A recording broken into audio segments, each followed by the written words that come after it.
Bom, nós estamos então fechando a nossa série hoje, Cartas de Pedro, a nova vida dos escolhidos, e vamos falar hoje sobre o tema Viva como se fosse o amanhã.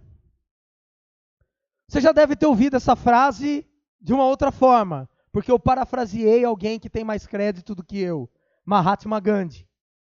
Ele diz: viva como se fosse morrer amanhã. E aprenda como se fosse viver eternamente.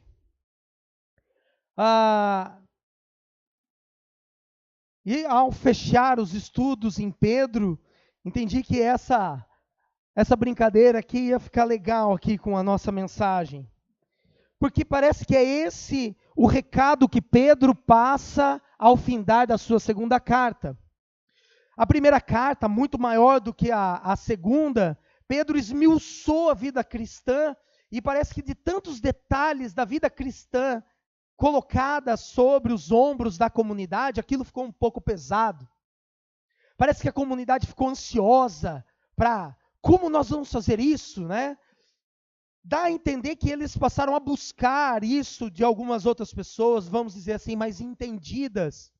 E é por isso que Pedro, na tentativa, então, de formar uma identidade de povo nessa galera, e falar sobre o batismo como a marca da comunidade de Cristo, Pedro escreve a primeira carta, mas entende que precisa continuar ajudando, e escreve a segunda carta para trazer aí, ajudar a comunidade a buscar conhecer mais a Cristo, fugir e reconhecer quem são os falsos mestres e viver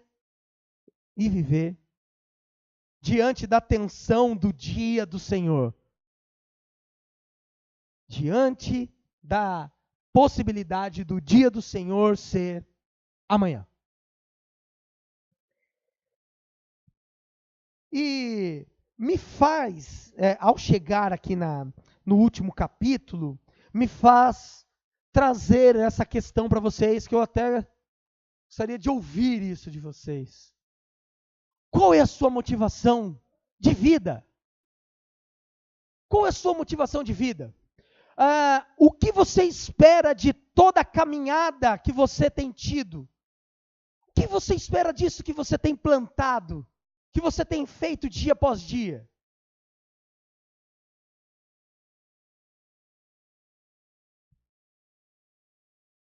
Qual a sua motivação?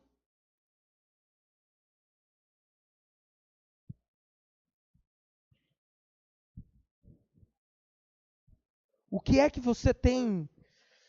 Por que é que você levanta todo dia? Já que ninguém ousou responder, né? Eu espero que pelo menos aí dentro muita coisa tenha borbulhado, ou não, pelo menos uma. Mas antes de continuar essa reflexão, gostaria que vocês assistissem então um vídeo, tá bom? Vai, gente, são 10h30 da manhã e nós estamos aqui na nossa reunião, onde alguns irmãos serão reconhecidos como pastores aqui na localidade de Morumbala. E assim começa a reunião aqui na igreja.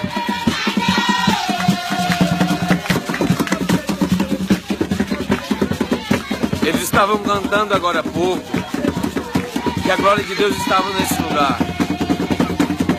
Eu fiquei olhando, igreja. O que é que tem nesse lugar, cara? Não tem prédio, não tem parede, não tem chão, não tem teto. Porque eles entenderam que a glória de Deus não é essas coisas. Eles entenderam que a glória de Deus é uma pessoa chamada Jesus, que habita dentro deles e que dá alegrias no coração deles, mesmo eles não tendo nada em sua volta. E eles estavam cantando agora que ele vai vir com o seu livro e a alegria vai ser porque eles vão encontrar o nome deles nesse livro. Igreja brasileira, igreja de Fortaleza, acorda. Acorda para a realidade. A glória de Deus é uma pessoa, a alegria está escrita no livro dele. Nós precisamos aprender muitas coisas.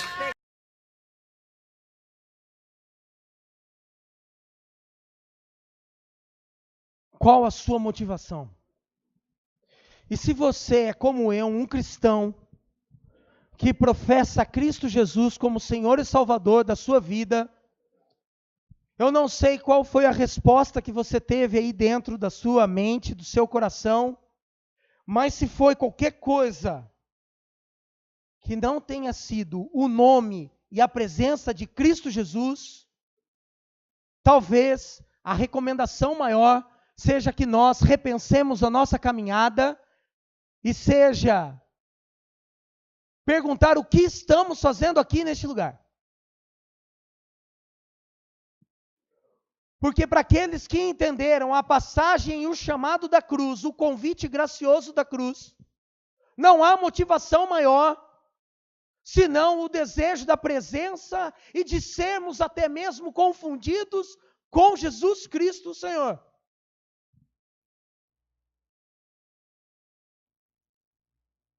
Não há nada maior do que nós precisamos buscar. Nessa noite, se você veio aqui buscar qualquer coisa diferente do nome de Jesus, eu quero frustrar você, porque não vai encontrar nada além do que o nome de Jesus sendo exaltado. Porque é isso que nós precisamos para viver, para ser, para caminhar. E se há uma motivação, é a cruz. Esse é o contexto por detrás, a tensão por detrás de Pedro quando ele escreve e termina os seus escritos. A comunidade perseguida, a comunidade se sentindo isolada, frustrada, perdida, mas se a motivação deles for a comunidade, se a motivação deles for o grupo, se a motivação deles forem as pessoas, sim, se frustrarão cada vez mais.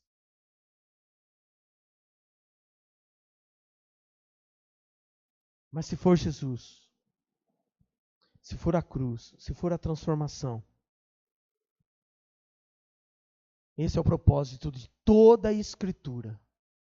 E é por isso que Pedro diz assim: amados, esta é agora a segunda carta que lhes escrevo. Em ambas quero despertar com estas lembranças a sua mente sincera, para que vocês se recordem das palavras proferidas no passado pelos santos profetas e do mandamento de nosso Senhor e Salvador, que os apóstolos de vocês lhes ensinaram. Antes de tudo, saibam que nos últimos dias surgirão escarnecedores, zombando e seguindo suas próprias paixões.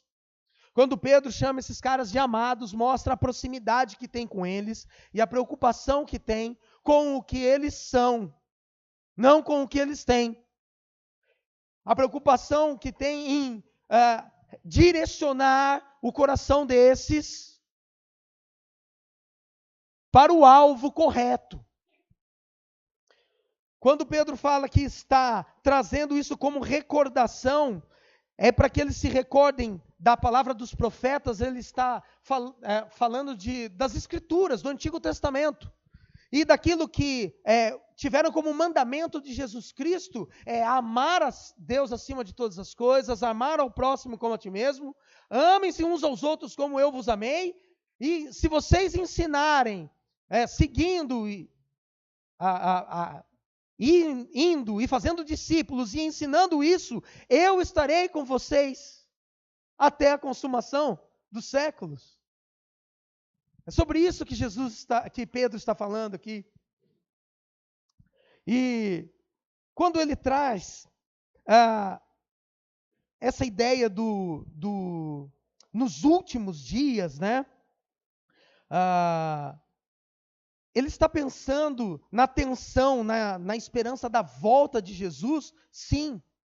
E uma das marcas que ele deixa claro, e que ele abre o último capítulo, é justamente que o aumento do número de falsos mestres que estão preocupados, não que ensinam porque aprenderam errado, não porque ensinam porque se enganaram, mas porque eles estão preocupados consigo mesmo, com suas próprias paixões, preocupações umbilicais, preocupações somente deles, como hoje de manhã nós ouvimos, alguém disse que um líder religioso chegou para um outro e disse assim: lembre-se que entre você e Deus tem a mim.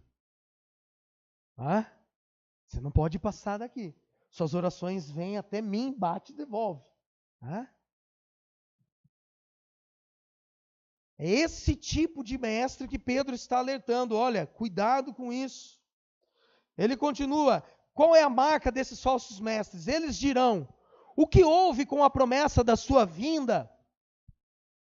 Desde que os antepassados morreram, tudo continua como desde o princípio. Eles colocam a dúvida, eles plantam Jesus como uma mentira.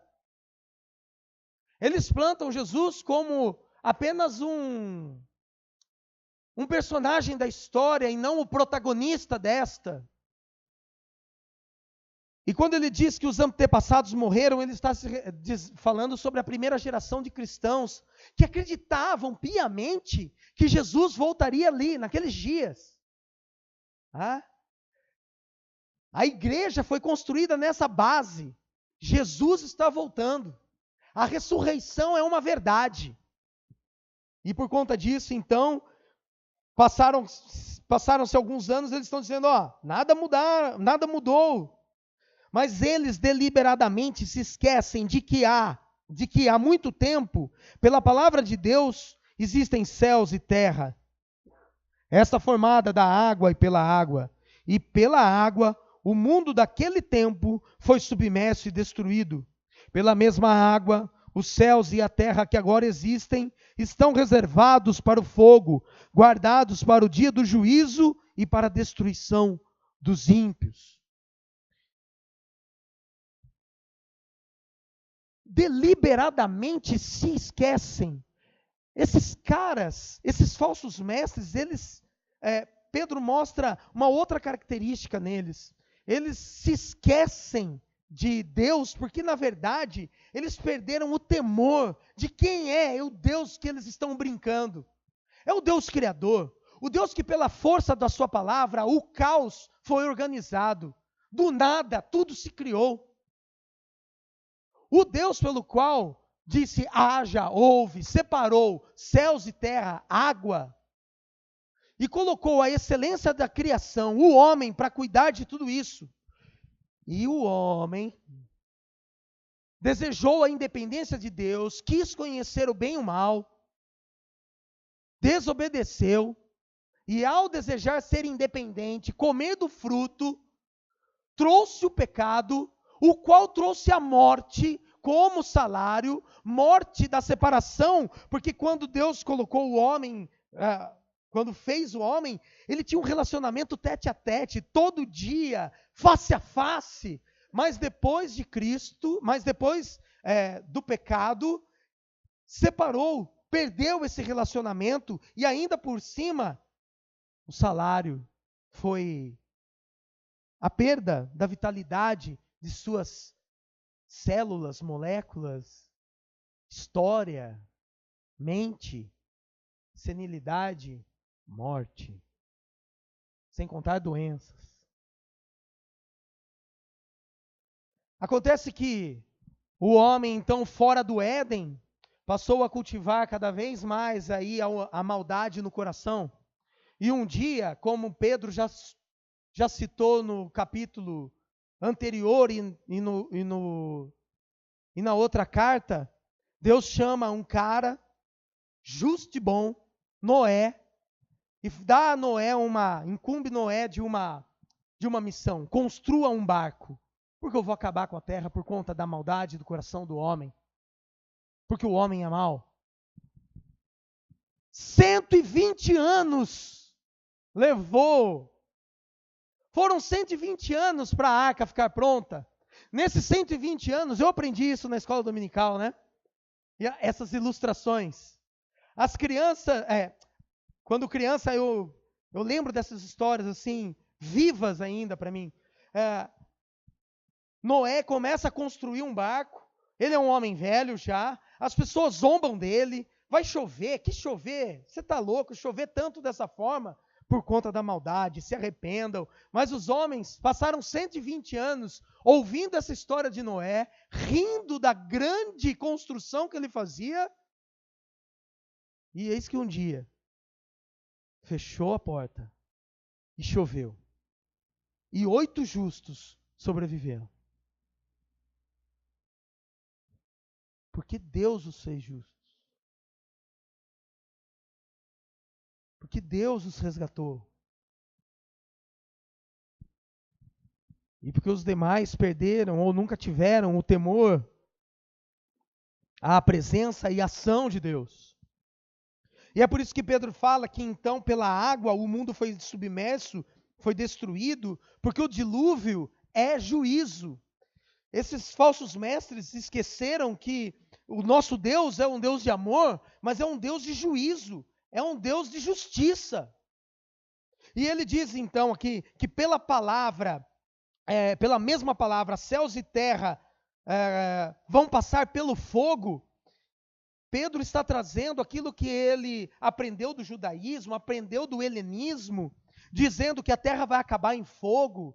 Para vocês terem uma ideia, quando pegou fogo em Roma, muitos acharam que estava acabando o mundo. Pedro está trazendo o que ele ouviu dos profetas, o que ele ouviu dos salmos, e diz assim: olha, céus e terra também passarão, deixarão de existir. Céus e terra também passarão por destruição, porque toda a criação foi contagiada ou contaminada ou tocada de alguma forma pelo pecado da humanidade. Por isso que Paulo diz que toda a criação geme e espera a renovação, a transformação do dia do Senhor. Mas diferente desses homens que não têm temor, Pedro olha para os cristãos e diz assim: mas vocês cristãos, não se esqueçam disto, amados. Para o Senhor, um dia é como 1000 anos, e 1000 anos como um dia. O Senhor não demora em cumprir a sua promessa, como julgam alguns. Ao contrário, Ele é paciente com vocês, não querendo que ninguém pereça, mas que todos cheguem no arrependimento. O dia do Senhor, porém, virá como ladrão. Os céus desaparecerão como um grande estrondo. Os elementos serão desfeitos pelo calor, e a terra e tudo o que nela há será desnudada. Pedro está chamando a atenção para que nós cristãos não podemos perder de maneira alguma de mente que o nosso Deus é eterno.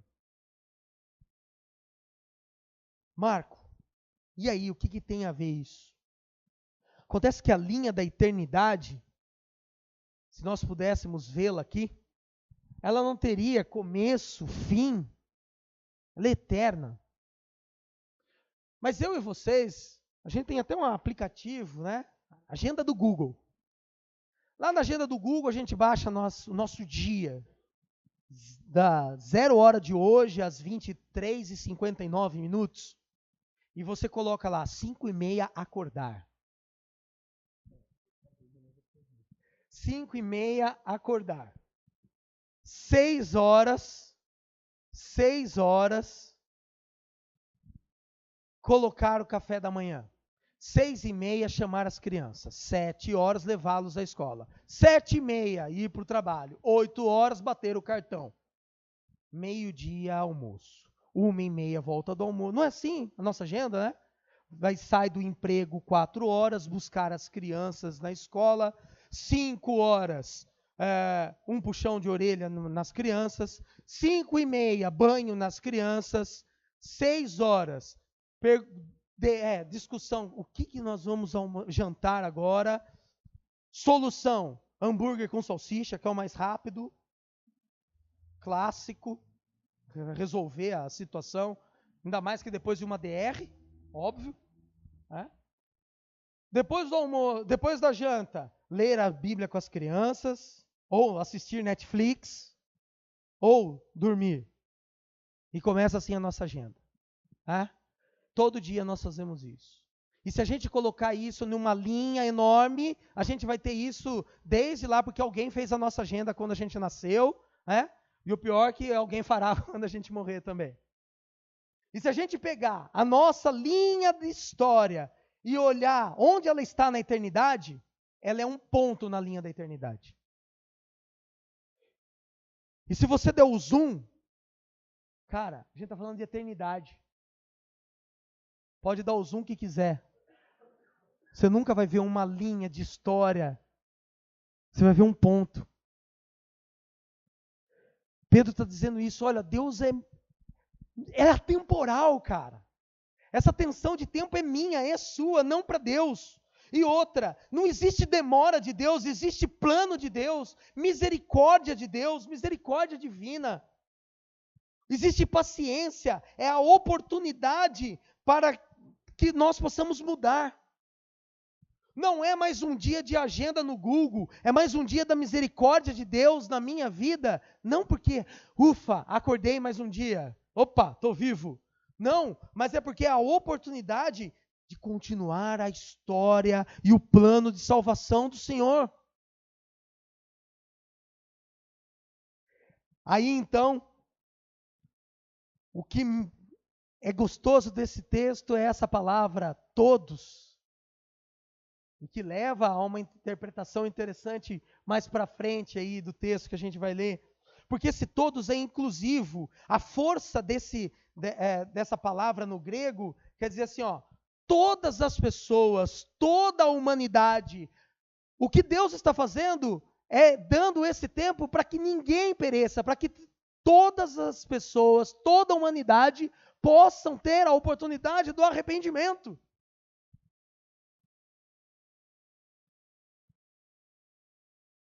Não está dizendo aqui que é para que todos os calvinistas, para que todos os presbiterianos, para que todos os arminianos. Não, nem para que todas as pessoas tenham a oportunidade do arrependimento no Senhor Jesus. E quando vai ser?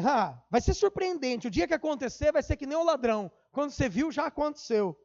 Céus desaparecerão. Eu não sei de onde Pedro tirou isso. Eu não encontrei, a não ser alguns escritos judaicos e outros escritos neotestamentários que não são canônicos, falando sobre o dia do Senhor e desses acontecimentos e tal. Talvez ele esteja falando do crash, né? Não sei quem aqui já ouviu a teoria do crash do universo, que está entrando em colapso, né?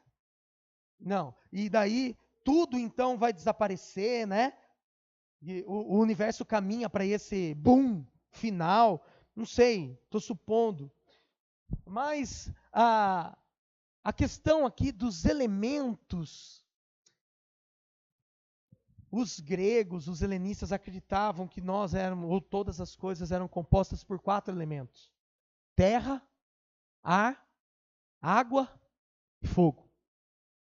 Olha que interessante, porque a visão que Pedro está dando para a gente, que inclusive a matéria vai mudar. A matéria vai desaparecer e vai ser transformada. Os nossos conceitos do que nós somos formados, tudo isso não vai ser nada diante da sabedoria e da transformação que Deus fará no mundo, em nós, em mim e em você, nesse dia.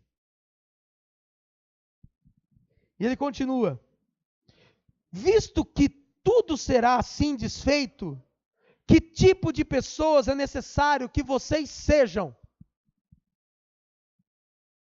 Ei, qual a sua motivação? O que você espera da caminhada? Já que tudo isso vai acontecer, e aí? Que tipo de pessoa você precisa ser? E ele abre um pouco o leque. Pessoas que vivam de maneira santa e piedosa, esperando o dia de Deus e apressando a sua vinda. Naquele dia os céus serão desfeitos pelo fogo e os elementos se derreterão pelo calor. Todavia, de acordo com a sua promessa, esperamos novos céus, nova terra, onde habita toda a justiça, ou onde é o lar da justiça. Existe a resposta para essa pergunta de Pedro, é justamente uma oração muito comum no primeiro século. O que ele queria ouvir aqui talvez tenha sido assim: que tipo de pessoa é necessário que sejamos? E a resposta deveria ser: Maranata. As pessoas que cantam, ó vem Senhor Jesus. As pessoas que oram e desejam, volta Jesus. Me lembro no seminário, um dos meus colegas de turma, o José Fernandes, pastor aqui em Tatuí, terminamos uma prova de teologia sistemática e o professor pergunta assim: e aí, irmão, como é que foi?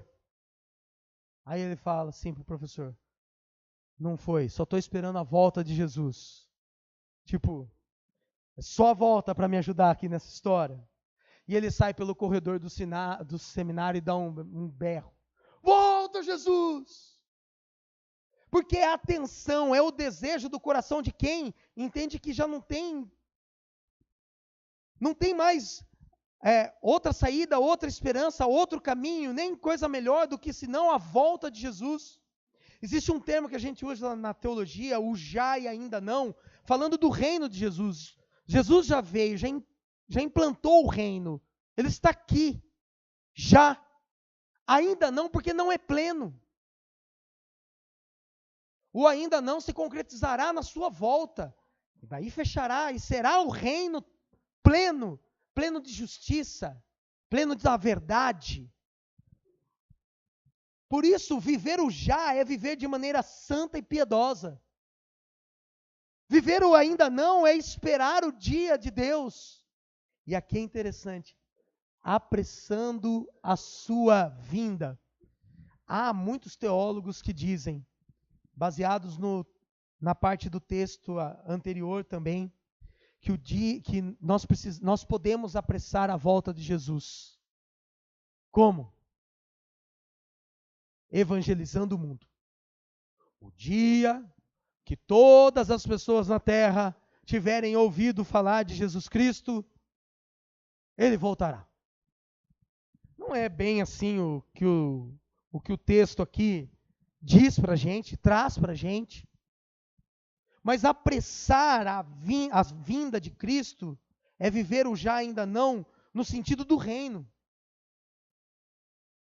É viver de uma forma aqui que ao entrarmos na padaria, ao chegarmos no emprego, em casa, vivamos de tal maneira que as pessoas sejam abençoadas. E eu vou usar um termo aqui, porque é difícil para mim esse termo, inclusive, porque eu olhando para o texto e olhando para a minha vida, eu sei que falta muito, mas eu preciso trazer isso para vocês. É viver de tal forma, desejar, que inclusive as pessoas nos confundam com Jesus Cristo. Isso é tão profundo.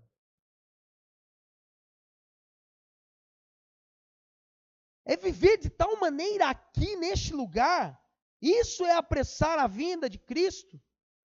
A ponto das pessoas reconhecerem em nós, por conta da misericórdia e do Evangelho, a presença de Cristo. A ponto das pessoas confundirem-nos com Jesus, porque inclusive nós acreditamos, e daqui a pouco vamos aqui celebrar, a sua presença na Santa Ceia. É pesado? É a missão. Que tem parte nossa, guiados pelo Espírito Santo. Responsabilidade nossa, guiadas pelo Espírito Santo de Deus.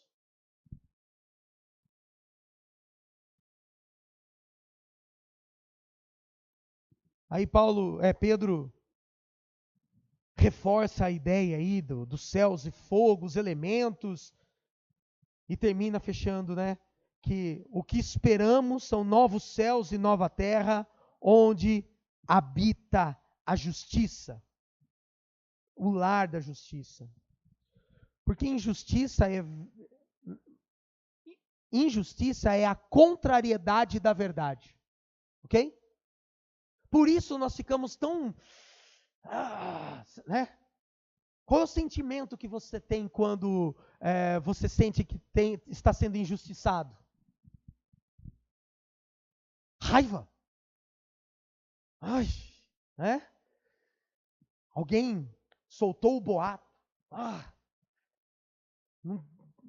Por que isso? Por que comigo? Não é assim. Eu vou provar a verdade, não é? A injustiça é a contrariedade da verdade. E lá em Jesus, na volta dos novos céus e na nova terra, só existirá a verdade.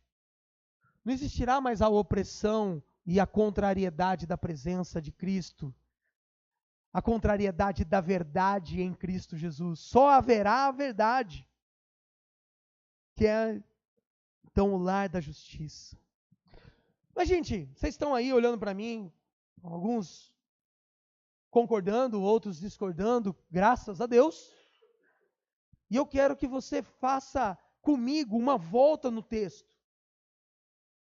Porque é o seguinte, a gente pode cair no erro de querer ficar aqui falando sobre parousia, porque o texto está falando sobre a volta de Jesus, então, e ele tem termos apocalípticos, e a gente pode cair no erro de achar que esse texto quer falar como vai ser a volta de Cristo. Mas preste atenção, porque na primeira parte ele nos alertou quem são os falsos mestres que estão à porta, estão hoje batendo. Ele não falou dos falsos mestres que virão, ele falou dos falsos mestres que tentam levar a comunidade de Cristo ao engano.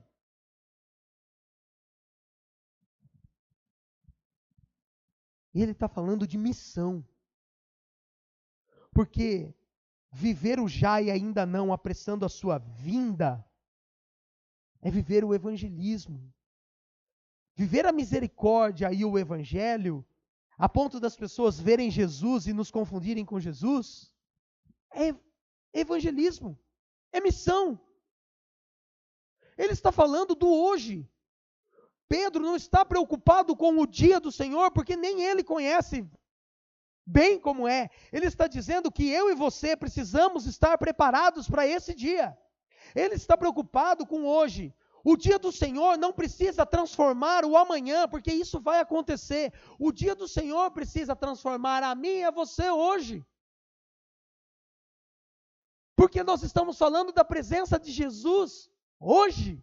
O texto não está nem um pouco preocupado com o dia de amanhã, mas como eu e você estamos vivendo ainda hoje, esperando o dia do Senhor.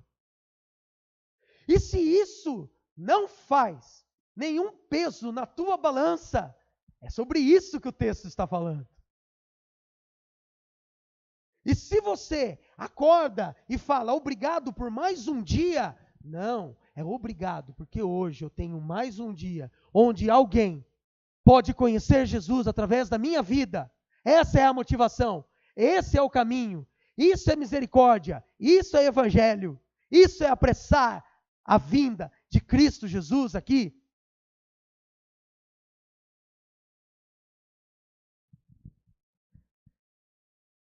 E é por isso então que Pedro quer terminar o texto fazendo uma observação, com 4 verbos aqui fortes, dando ordens para nós. Olha só. Portanto, amados, enquanto esperam estas coisas, então no presente, olhando lá para frente, corram atrás. Esforcem-se, empenhem-se para serem encontrados por Jesus em paz, imaculados e inculpáveis. Tenham em mente, isso é, se lembrem que o tempo, a paciência de nosso Senhor significa salvação, misericórdia, como também o nosso amado irmão Paulo lhes escreveu com sabedoria que Deus lhe deu. Ele escreve da mesma forma em todas as suas cartas, falando nelas desses assuntos. Que assuntos? A volta de Jesus, que assuntos? Santidade, piedade, vida transformada, dia do Senhor. Suas cartas contêm algumas coisas difíceis de entender, as quais os ignorantes e instáveis torcem, como também o fazem com as demais escrituras, para a própria destruição deles. Veja que Pedro está colocando Paulo e os escritos de Paulo lado a lado com o Velho Testamento, trazendo canonicidade para isso, né? Mostrando a inspiração do Espírito Santo nos escritos de Paulo. Mais que isso, Pedro está falando que esses falsos mestres torcem os escritos de Paulo porque eles usam uma escrita difícil, isso é o que está no literal aqui, porque ele usa uma escrita difícil, mas que esses caras são deturpados e fazem isso com o todo. Fazem isso com toda a escritura. E cabe a nós, então, guiados pelo Espírito Santo, nos esforçarmos, nos empenharmos para nos manter em paz, sermos encontrados em paz, inculpáveis, lembrar, ter em mente a paciência, a misericórdia do Senhor. Portanto, amados, sabendo isso, guardem-se, para que não sejam levados pelo erro dos que não têm princípios morais, nem percam a sua firmeza e caiam. Isto é, guardem-se, guardem a sua fé, guardem o que creem, mantenham-se firmes na fé e cresçam, porém, na graça e no conhecimento de nosso Senhor e Salvador Jesus Cristo. A Ele seja a glória, agora e para sempre. Amém. E eu vou mostrar mais um vídeo para vocês, para a gente fechar essa noite.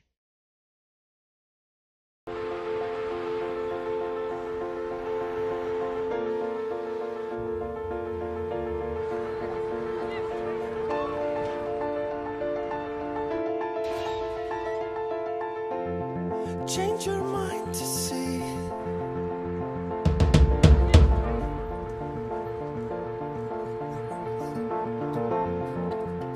just a little, just for me,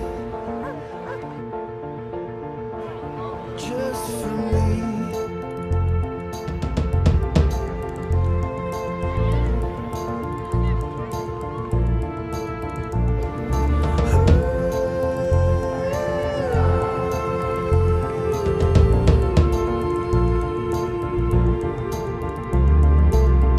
Inverse your mind to see.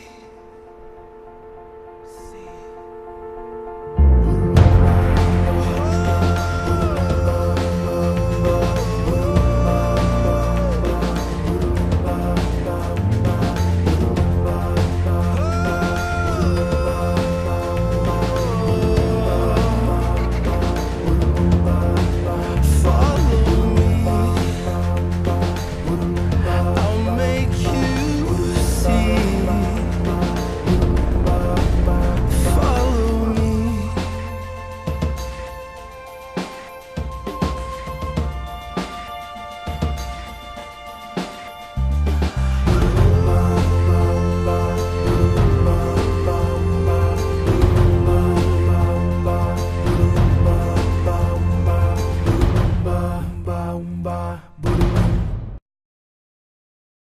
O que Pedro está dizendo para mim e para você aqui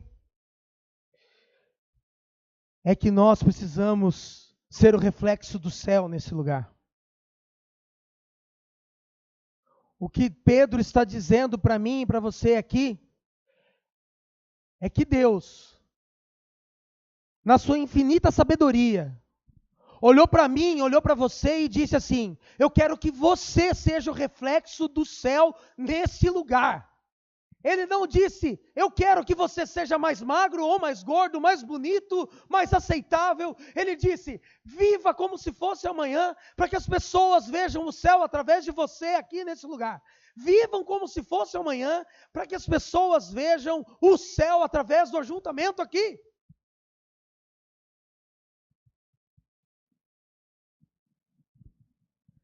Deus está falando para mim e para você é que a nossa caminhada é nos empenharmos, nos lembrarmos, guardar a fé. É crescermos em Cristo Jesus a ponto de ser céu aqui, não pleno, mas guiados pelo Espírito Santo e pela presença de Cristo aqui. Isso tem que ser uma alegria das pessoas verem no nosso rosto a diferença da presença de Cristo em mim e em você.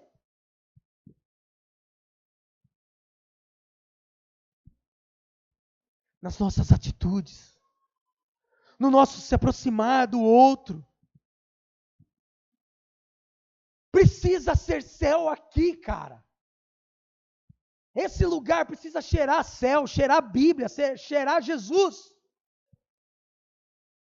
E o que é mais massa é que eu não sei, eu não consigo. É claro que não, graças a Deus. É por Ele, é através dEle. É Ele quem quer isso de mim e de você. Gabaritos imperfeitos na mão do gabarito perfeito se torna o instrumento ideal para aquele momento. Viva como se fosse o amanhã e que o dia do Senhor não transforme apenas o mundo lá, mas transforme o mundo hoje.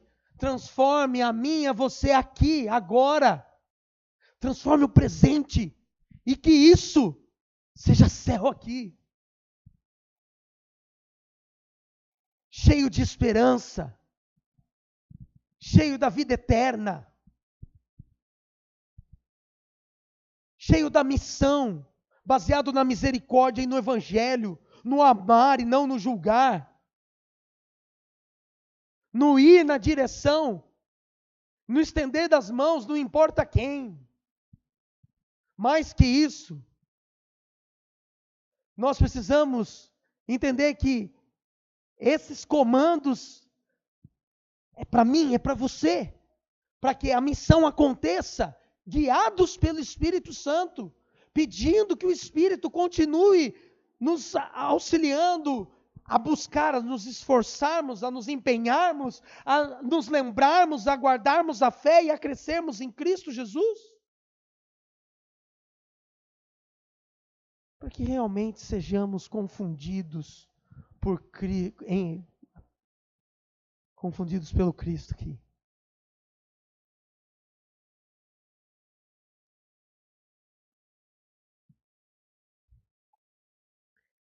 E que o Senhor inverta o céu aqui em nós. Isso não é um peso, cara. É um convite gracioso. Você já tinha pensado nisso? Que Jesus olha para mim e para você, imperfeitos que somos, sabendo das nossas dificuldades, da nossa pecaminosidade, e ainda assim fala: é você o meu reflexo aqui?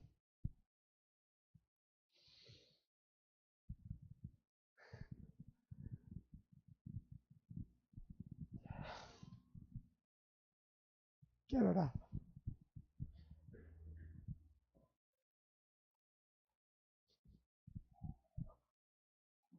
Abaixe sua cabeça.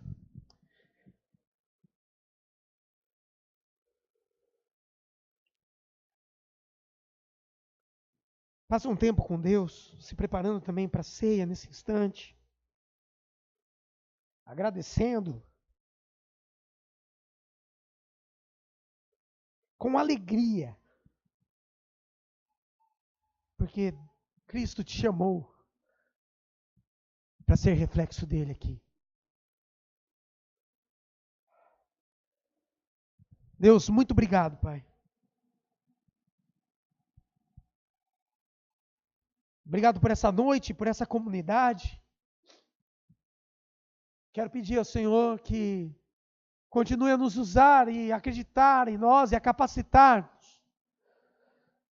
Teu Santo Espírito não nos deixe, Deus, de maneira alguma, de acreditarmos não somente na Tua presença, na Tua ação, mas em buscarmos e nos esforçarmos a alcançarmos o conhecimento do Senhor, crescendo, guardando a fé, lembrando que a tua misericórdia é maior motivação para a missão e não para alcançar apenas desejos íntimos e próprios do coração de cada um de nós. Muito obrigado, Senhor, porque diante da comunidade eu choro de alegria, ó Deus, por saber que imperfeitos somos, que eu sou, e assim mesmo o Senhor, com todo amor, nos chamou para sermos reflexos do Senhor aqui. Ajuda o ajuntamento a continuar caminhando na presença de Cristo Jesus, guiados pelo Espírito Santo de Deus, para que esse lugar seja céu aqui. Que a sua presença seja reconhecida. Que a cruz sempre traga libertação, seja alvo de alegria para nós. Que a nossa motivação seja a pessoa de Jesus.